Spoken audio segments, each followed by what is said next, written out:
который является профессором Нью-Йоркского университета, и, наверное, который является одним из самых авторитетных экспертов в сфере экономического прогнозирования.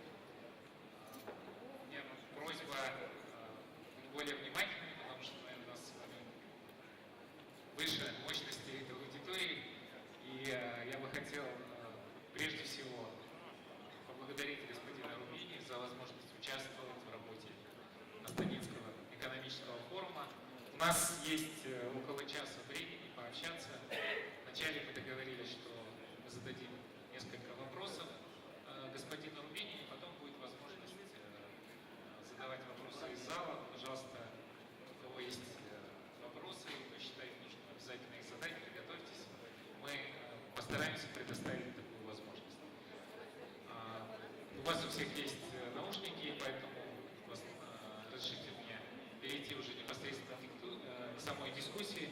So thank you very much, Mr. Rubini, for these great opportunities to have you here today in Astana Economic Forum. So we have here a very distinguished audience. It's a representative of the different ministries and agencies and banks, and also the other government and private sector organizations. So everyone is interested because you are here, and you know that you are kind of design the public leaders' opinion in every way, globally, Europe, in the US, what's going on in the world. So my first question will be more maybe broader. So what's your opinion in terms of the crisis in the Eurozone? We see every day the news of something that happened in Greece, in Germany, elections could also change the picture in the European Union. So let's start from Europe, and then probably we'll move to situation in the US economy and in China, which is the biggest trade partners of Kazakhstan. We are very much interested because it's very much influenced to the growth model of Kazakhstan. So my first question is about you. Please tell us. Okay, thank you. First of all, it's a great pleasure being here. I visited Kazakhstan a couple of times before, but I've been in Almaty. This is my very first visit to Astana, this beautiful new capital of your country. So it's a great honor, and it's also a great honor to be with you with a chance over the years to exchange views, and I very much respect the leadership that you've had as one of the senior policymakers of Kazakhstan. So it's for me it's as much an honor being here as for you. Let me say a little bit about the Eurozone. Certainly among the concerns about risks in the global economy, the problems of the Eurozone are the ones that are of greater concern to market, to economists, to policymakers. It's clear that there is a recession in the periphery of the Eurozone. We have about 6 countries that are in trouble to different degrees: Greece, Ireland, Portugal, Italy, Spain, and Cyprus. This country have 2 sets of problems. One is stock imbalances, too much public debt, and too much, some cases, private debt, debt of governments, debt of financial institutions, debts of households and corporates. So there's a stock problem, and then there's a flow problem. Lack of economic growth and outright recession, lack and loss of competitiveness, and large external deficits the private sector doesn't want to finance. The latest data suggests that the recession in the periphery of the Eurozone is becoming more severe, and even in the core of the Eurozone, with the exception of Germany, there is not much economic growth. In my view, this recession in the periphery in the next few months could get worse for a number of reasons. The first one is that while fiscal austerity is necessary, raising taxes and cutting government spending reduces demand and disposable income and makes the recession worse. Secondly, while Germany is uber competitive and it can live with the euro around 1.3 to the dollar, in a periphery where unit labor costs rose very much and there was a loss of competitiveness, the value of the euro should fall 20-30% before these countries can restore their growth and competitiveness. And 3, there's a problem with the banks in the Eurozone. There's a credit crunch in the periphery of the Eurozone where banks don't have enough capital, and to achieve the 9% capital targets we'll have to sell assets and contract credit, and without credit there is very little economic growth. 4, oil prices are still too high, and all of the consumption of oil in Europe comes from import. the US at least half of the domestic consumption comes from domestic production. So high oil prices, of course, are beneficial for oil exporting countries, but they are a negative drag on growth for oil importing countries like Eurozone. And fifth problem in the Eurozone today is these political tensions and the political uncertainty. On one side, there is austerity fatigue in the periphery, and results of the recent elections from Greece to Italy suggest that people are suffering because of the recession and getting tired of the austerity. And that austerity fatigue now is spreading also to the core of the Eurozone, the results of the French elections, the fall of the government in the Netherlands, even the fact that the opposition in Germany won, suggests there is austerity fatigue. And on the other side, there is also bailout fatigue in the core of the Eurozone. In places like Germany or Austria, people say enough is enough. These Greeks had a big fat Greek wedding for the last 20 years, not for the last weekend.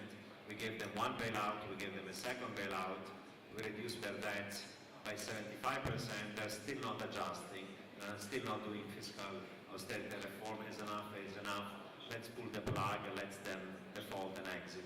And there is a risk right now that that would happen. So you have austerity fatigue on one side, you have bailout fatigue on the other one, and there is a risk that if the results of the upcoming Greek election were the formation of a government that is not willing to compromise, the sets of policy acceptable to this new government could be so different from what would be acceptable to the Troika that then the program falls, you pull the plug on Greece, they default, and then they exit the Eurozone. And if that were to occur, the potential contagion and the damage both to Greece and to the rest of Eurozone and to the global economy could become significant. So that's the risk we're facing because of this political uncertainty in the next few weeks and months. The new French president mentions that Greece should be part of Eurozone anyway. And there was a meeting between French and German leaders, and all the leaders always confirms that the Eurozone will be stable.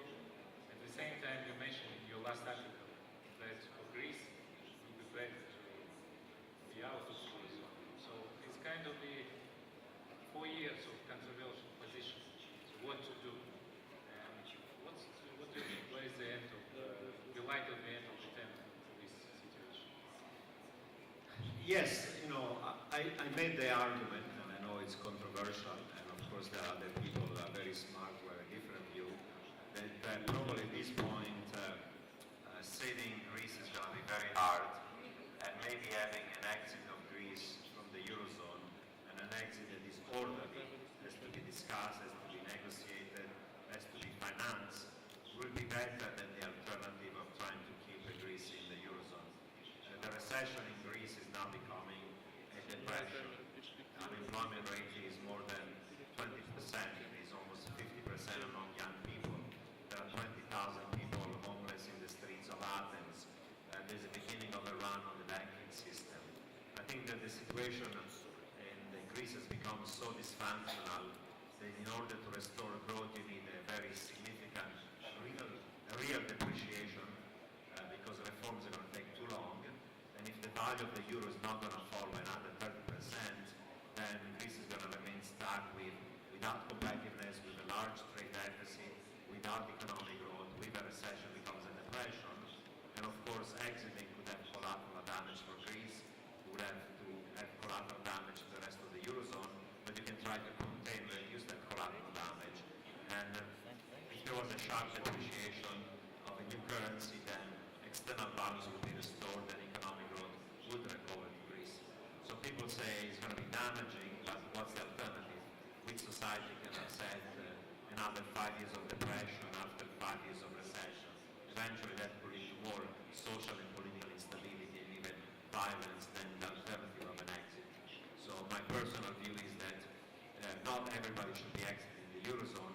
Other countries can make it, but in the case of Greece, at this point, orderly, negotiated, and properly financed exit would be a better alternative to just this economic and financial disaster that is in the making. Thank you. small Greece creates such a big problem for EU. At the same time, we see, you mentioned that in some other countries which are really more significant for development of the European Union, like Spain and Italy, we are observing big problems. Unemployment in Spain more than 20%. In Italy, new government of Monti also tried to do something, but at the same time on the market a big fluctuation of spreads. And so what do you, at the end of the story, everyone speaks about German position in terms of does German allow to ECB to issue the Eurobonds, or it's not possible. So what do you think, what is behind this discussion? Certainly, as you point out, at this point, the problems are well beyond the smaller economy of the Eurozone, like Greece, or Portugal, or Ireland. Right now, there is got a significant economic fiscal debt fragility also in Spain and Italy, that are the third and the fourth largest member of the Eurozone. It's obvious also that these countries, of course, have to do fiscal austerity. They, of course, have to do structural reforms. But as I pointed out, in the short run, austerity makes the recession worse, and even the structural reform in the short run can make the recession worse. You know, if you liberalize the labor market, it's easier to hire and fire workers. You're going to fire public employees, you're going to fire private employees, and that means less labor income, less consumption. So, to me, the critical thing is that you have to give a hope that there is going to be, in the short run, restoration of economic growth in the peripheral Eurozone, in Italy, in Spain, in the other countries. Because if you don't have restoration of economic growth in the short run, you have two problems. One is political. Eventually, the social and political backlash against the austerity is going to become overwhelming.